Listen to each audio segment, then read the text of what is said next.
During the American Civil War, a secret Union Army payroll train is raided by Confederates, led by Captain Pierre Cardona and Sergeant Tuscarora Phillips. Union Colonel Cord McNally loses his close friend, Lieutenant Ned Forsyth, in the raid, and the complexity of the Confederate scheme indicates that Union traitors must have provided them with the details about the transport. In the ensuing pursuit, McNally's squad is spread thinner and thinner, until he is left alone and captured by the Confederates. McNally tricks them by leading them to a Union camp and raising the alarm.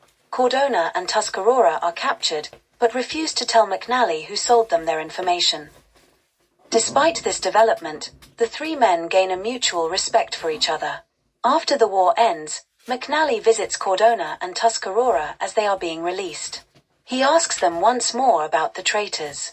They are surprised that McNally doesn't resent them for the death of his close friend, Lieutenant Forsyth, but McNally explains they were fighting a war, so were not at fault, unlike traitors.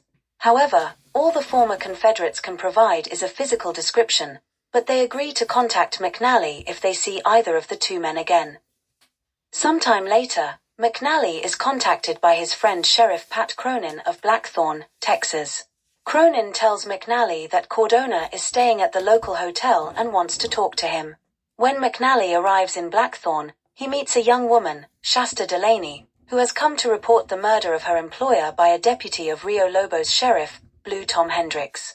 Shortly afterwards, a posse from Rio Lobo arrives and wants to take Delaney away. Delaney identifies their leader, Whitey Carter, as the murderer she was referring to. When one of the posse aims a gun at Cronin, Delaney shoots Whitey from under the table, resulting in a shootout in which McNally, Cronin, and Cardona finish off the posse. Cardona identifies Whitey as one of the traitors that McNally was looking for. He tells McNally that Tuscarora needs help.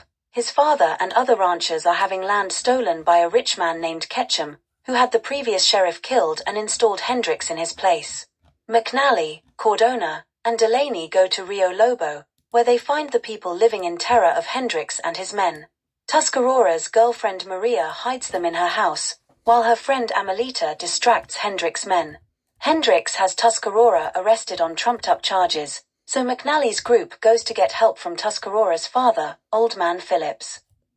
McNally, Cardona, and Phillips sneak into Ketchum's ranch, and McNally discovers that Ketchum is really Union Sergeant Major Ike Gorman, the second traitor he was searching for.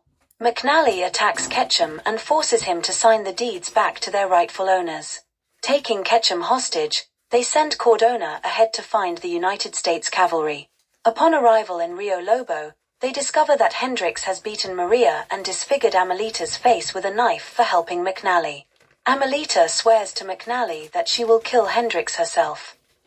The men force Hendricks' party out of the jail and hole up there with Tuscarora to await the cavalry. However, Hendricks' men capture Cardona before he gets far, and offer to trade him for Ketchum.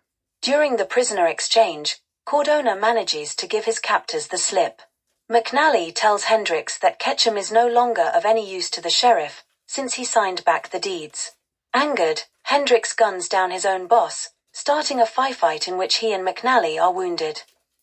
After a failed attempt to blow up the cantina that McNally's allies are using as a base, Hendricks' men are outflanked by the rest of the townspeople, who have rallied to help. As they flee, Hendricks tries to shoot them, but he has been using his rifle as a crutch and, with its muzzle clogged with dust, it explodes in his face. As he stumbles to his horse, Amelita shoots him, thus fulfilling her promise to McNally.